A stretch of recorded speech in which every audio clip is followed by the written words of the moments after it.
Today I'm going to show you how to efficiently adjust your sleeve. Do you ever feel like doing a happy dance when you finished a big project? Well, that's how I'm feeling today because we've reached the end of efficient workflow for bodice fitting with the sleeve. If you've been following along with me, you know that we've been working on adjusting a bodice in the most efficient way possible. And today I want to show you how to adjust the sleeve to agree with all the adjustments that you made in the blue and pink zone that affect the sleeve, and then also to make sure the sleeve fits your body as well. I just want to go over a couple things in the blue zone that do not affect the sleeve. Some of the things we did to adjust the bodice don't affect the sleeve, so you don't have to worry about those. And I've put together Efficient Workflow for Bodice Fitting Sleeve PDF, and I start right out of the gate by explaining the things that do affect the sleeve. I didn't put the things that do not affect the sleeve in this PDF, and I just want to show them to you. There are 3 things that we did in the blue zone that do not affect the sleeve. And that would be lengthening or shortening the shoulder because we're just bringing that in or out. The next thing is if we adjusted the upper back or the chest, that's not really going to affect the sleeve significantly. And then if you had to do a forward neck adjustment, which looks like this, you can see that the armhole edge is not affected. If you did any of these things, you don't have to worry about those when you're considering adjusting your sleeve. What you do need to consider is if you adjusted the slope of the sleeve, and I just want to show you an example of how to lower the front and back bodice by cutting out the tip of the shoulder section of the armhole and sliding it down. That changes the slope.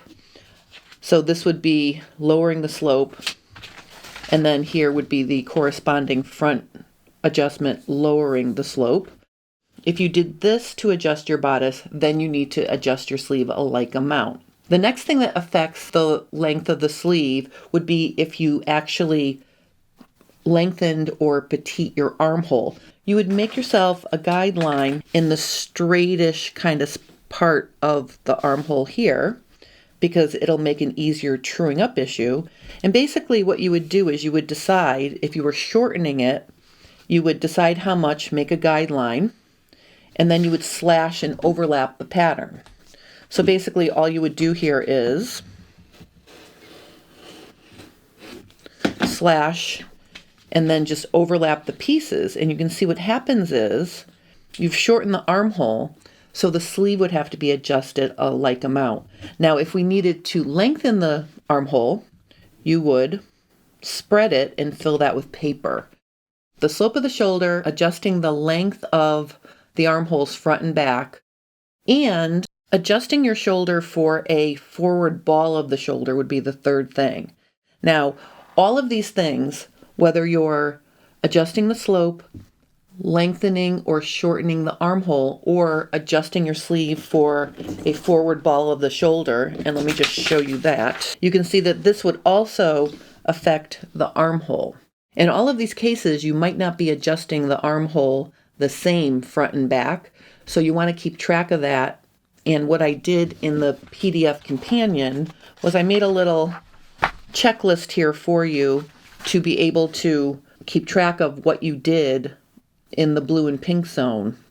Now, after you think about all of that, the other issue is if you're working with a new pattern that you haven't tried to fit to yourself yet, there may be other issues that need to be addressed. So you've got your adjusted armhole, and then you've got a sleeve that you still need to fit onto your body. Instead of trying to adjust the sleeve for each adjustment that you made in the blue or pink zone that affect the armhole, the easiest thing to do is to walk the sleeve into the armhole. And this PDF companion has step-by-step instructions for doing that. Plus, I included a QR code that will show you how to walk the sleeve in a tutorial I have on my YouTube channel. Walking the sleeve is going to give you all the information you need to tell whether you need to add ease or remove ease from your sleeve cap. Just as an example here, this is a sleeve that I walked in a previous tutorial, and I just want to show you here. When you walk the sleeve, you're actually pivoting the edge of the sleeve cap along the edge of the armholes, and you're seeing how much length the front and back armhole need to fit onto the cap. So in this example here, the front armhole needed this much room, and there's the little ending where the front armhole stopped. And then here would be the back armhole needed this much room, and it stopped right there. You can see it tells you, if the cap is going to fit and then how much ease there is. The ease is found between the space that the armholes take. So this gap between the front and back is where the ease is. In addition to that, where the shoulder notch is centered in that ease. So in the PDF companion, I show you examples of when the sleeve cap has ease, when it actually has negative ease. Negative ease means the front armhole and the back armhole are longer and they overlap. Instead of the front armhole stopping here, it would sort of continue on past. The back armhole would do the same thing. It would just continue, and there'd be an overlap between the front and back. If you find that that happens when you walk your sleeve, you have negative ease. Now, depending on what kind of top you're working on, sometimes negative ease is not a bad thing. If you're working on a knit top, some knit tops are designed to have approximately, up to a half an inch of negative ease. But if you're working with a non-stretch woven top, you never want negative ease in your sleeve cap. So you're going to need to adjust for that. Now, I've included guidelines for how much ease you need in a non-stretch top, and I recommend between a half an inch and an inch and a half, depending on the style of the top you're working on and the size you're working with. Larger sizes will have more ease in the cap. Smaller sizes will have less ease in the cap. Figuring out how much ease your sleeve has before you start adjusting it will tell you exactly how much you need to either spread the pattern or overlap the pattern to get the cap to be the right size to fit into your armhole with ease or negative ease. Once you've figured out how much ease your cap has and you know how much you need to adjust that, the next step is to either add or remove ease. There's two ways to do that. You can either raise or lower the cap height, or you can add or remove ease to widen or narrow the cap itself. The first thing you're going to do is check the height of the cap. This is important because the cap of the sleeve needs to reach from your bicep line where it's sewn in the underarm seam all the way up to the tip of your shoulder. You are going to compare the height of the cap on the pattern with your body measurement. And you can see here in this illustration that you're measuring from the seam on the armhole up at the tip of your shoulder down to your bicep line, which is sort of level with where the underarm seam attaches at the base of the armhole. You want to compare that measurement to the height of the sleeve cap. The height of the cap is from the bicep line on the pattern up to the stitching line on the pattern at the highest part of the curve of the cap right here. Don't include the seam allowance because that's not there when the garment is constructed. It's in the garment. That's your seam allowance. So you're going to check the cap height to your body measurement. You want to have a little bit of ease there so it doesn't pull when you move your shoulder and your arm up to about a half an inch.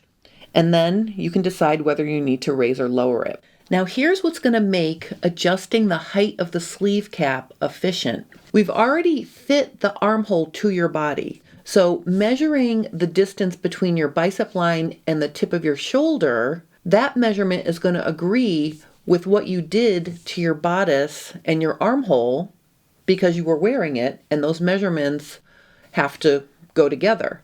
So raising or lowering the sleeve cap is going to take care of a lot of the ease issue because you're going to make the height of the cap agree with your body, which will also agree with your armholes that you adjusted. Let me show you how to raise or lower the sleeve cap. It's very easy. I'm just going to show you an example of something I did here in a previous video. It's a simple matter of drawing a line right above the notches and then marking how much you need to shorten and overlapping it, or slashing it and spreading it the amount you need.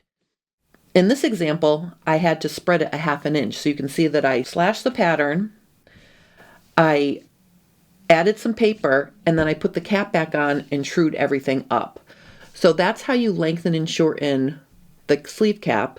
And again, that's going to make quick work of adjusting your sleeve cap to fit you, because it's going to agree with your adjusted sleeve that you fit onto you in the vertical direction. Now what we have to do is rewalk the sleeve and see how much more of an ease adjustment we need to make, because we've adjusted the vertical length, but we still want to make sure that it fits into the armhole.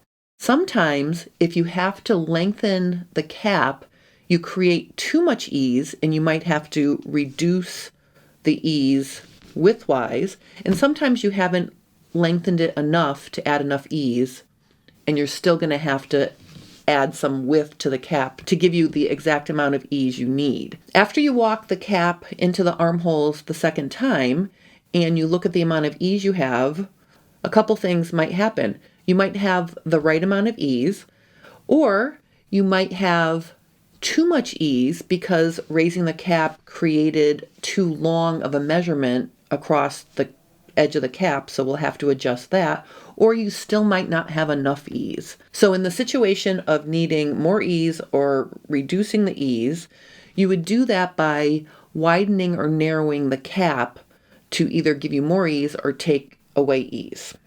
In the PDF, I show how to add or remove ease by making these L-shaped brackets, okay? And that works great. You can do it that way. You can either make the L-shaped bracket and spread it as I did here, or you can make the L-shaped bracket and pivot down here and overlap to reduce the ease. The one thing that I would consider though is if you did lengthening adjustments on the back armhole and shortening adjustments in the front armhole, usually for a forward ball of the shoulder, then you might want to address your ease a little bit differently. So let me just show you what I would do in that situation. So I have a blank sleeve here, and remember, if you're lengthening the back armhole and shortening the front armhole, then everything shifts forward. So you really need to have a longer back cap versus a front cap. So lengthening them equally like this is not really going to help you. That's why I had the little checklist at the beginning of the PDF, so you can keep in mind the things that you did to adjust your pattern.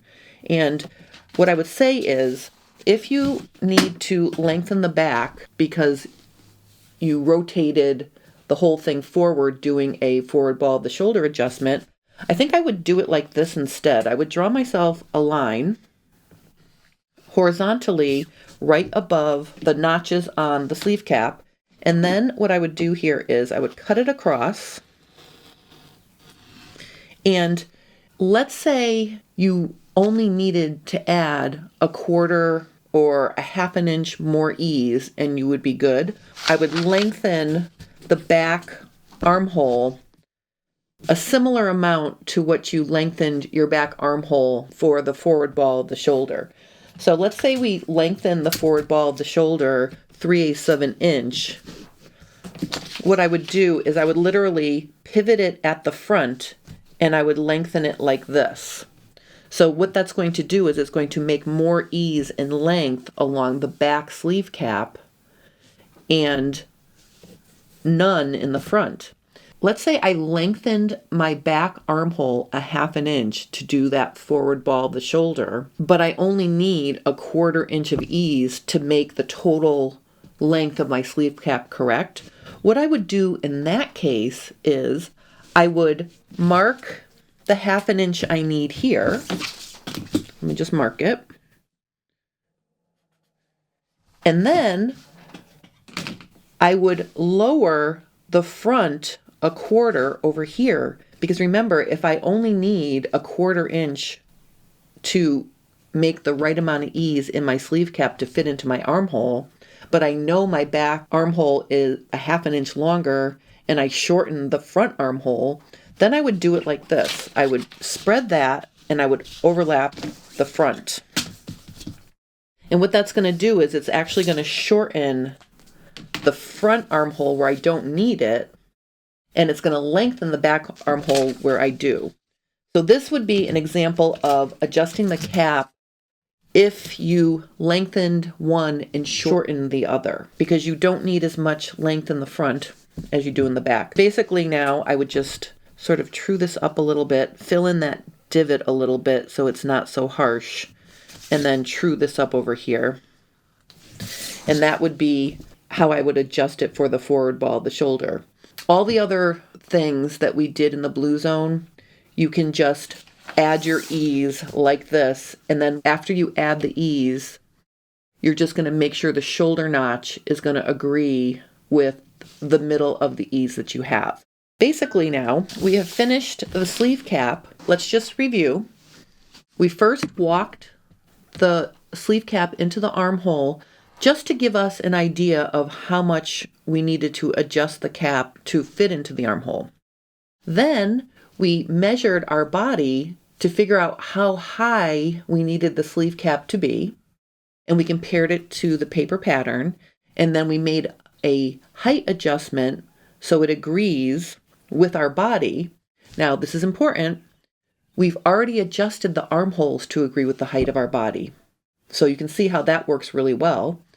Then we re-walk the sleeve, make sure we know exactly how much more ease we need, or if we added too much, we can remove some of that ease. Then, in a special case, if you did an adjustment where you shorten the front and lengthen the back, make sure if you need more ease, you add it in the back. If you have to lengthen the back cap more than the amount of ease you need to add to the cap at this point, just overlap it in the front to shorten the front, because you shorten the front armhole, so it would make sense that you would shorten the front cap as well. So that completes adjusting the sleeve cap to make sure it fits into your armhole. Now, the last thing I want to talk about here is, once you've got your cap all set, if you've got a concern that your bicep is not going to fit into the sleeve, you want to check that. One way to add ease in the bicep without changing the length of the cap would be to do the pivot and slide method. So you can see this green sleeve is the original, and then the purple one is using the pivot and slide method to add more bicep room. Now, a lot of times, if you've got a larger bicep, you need a wider cap and you need less height. So doing the bicep adjustment like this works really well because it redistributes how the ease is positioned in the cap by making it wider and shorter, and that tends to fit people who have a very prominent bicep. So I did include a QR code to a tutorial that takes you step by step through the process of comparing cap height and bicep length so you can fit that as well. And then the last thing that I put in the PDF that is not a tutorial on my YouTube channel is how to remove ease in the sleeve. In the PDF, it shows how to do that without redrawing your underarm seam edges. And I just want to show you, I'll show you on this pattern that I just adjusted here. If you've got a very slender arm, a lot of times a sleeve can just be too overwhelming or too big. So if you're not comfortable reshaping and taking in the sleeve, another thing you can do is you can create, I'm just going to draw myself about, 3 or 4 inches from the bicep line. I'm just going to make a little guide here. I'm going to draw a vertical line going up to that, and then a diagonal line to where the underarm seam and the cap meet, and I'm going to draw a line here as well. What that's going to allow me to do is it's going to allow me to push that in. So let me just show you how this would work. going to slash all the way up through here. And then I'm going to pivot here as well. And see, what this allows me to do is it allows me to pivot this in to create a more narrow sleeve. And if I wanted to make a guideline, let's say I wanted to remove an inch total, I would remove 1/2 inch over here, and then I would repeat that over here. So I'm just going to make a little guide for my 1/2 inch right here. I'll swing the top triangle into that 1/2 inch like this and put a piece of tape. And then I can take the lower part of the sleeve and just line that right up like this. I'm removing a 1/2 inch all the way down. And then I would repeat that on the other side. Now, what's going to happen here is I've got a little bit of a bend here, right? A bent line doesn't reach as far. I think what I would do is I would literally just re-establish the base of my wrist like that. But then I would repeat it over here. And you can see what this adjustment does for me is it allows me to reshape my arm or my sleeve without drawing it myself. You could just as easily, I'll show you on this side, like let's say I wanted to remove a 1/2 inch, right? I could make my 1/2 inch line over here, and I could just draw that in, and then draw that down, like that, something like that. Let me just make it look nice, sorry. Okay, but if you're not comfortable drawing that in, doing this little slash and overlap adjustment kind of gives you the shape for you, so you don't end up with a mess like I just made here. I mean, I'm sorry, I use a Sharpie marker, I can't erase it, but my point is, this gives you the shape, right, so you don't have to draw it yourself. That's to take in a sleeve if it has too much volume for your slender arm. And then the final thing that I cover in the PDF, and there's a QR code to that, is how to add mobility to your sleeve. Now, here's something very interesting about that, and I just want to bring back in my how to increase the bicep example. This portion of the cap is called the wing. That's like an official term in pattern drafting. The sleeve cap, these are the wings, okay? And the more deep the curve is here, the less mobility you're going to have. The more shallow it is, the more mobility you will have. So notice when I did the pivot and slide method to increase the width of my bicep here, notice how much more shallow my curve is. So that's going to give me more mobility. It's also going to create more fabric in here, so you're not going to get that crisp, tailored look. You're going to have a little bit of extra ease through the base of your armholes, a little extra fabric hanging out there, but you'll be able to move, right? I show in a tutorial 2 different ways to add mobility to your sleeve, and I put QR codes to that in the PDF as well. You can think of these companion PDFs for efficient workflow for bodice fitting as sort of a glossary of my YouTube content, which you can access very easily without searching for it, as well as additional information and details to streamline the process. This has been a really fun series to work on for me, and it's really helped me in my own bodice fitting as well, because I have the same streamlined process as you do now. And I thought through a lot of the different things that I did, and I tried to just order them in a way that makes it very easy to fit your bodice and sleeve. If you have any questions or comments, please post those below and I will help you. If you're enjoying my content, please consider liking and subscribing to my channel because it will help me grow. And I want to thank everybody for joining me today. Thank you for watching and have a wonderful rest of your day.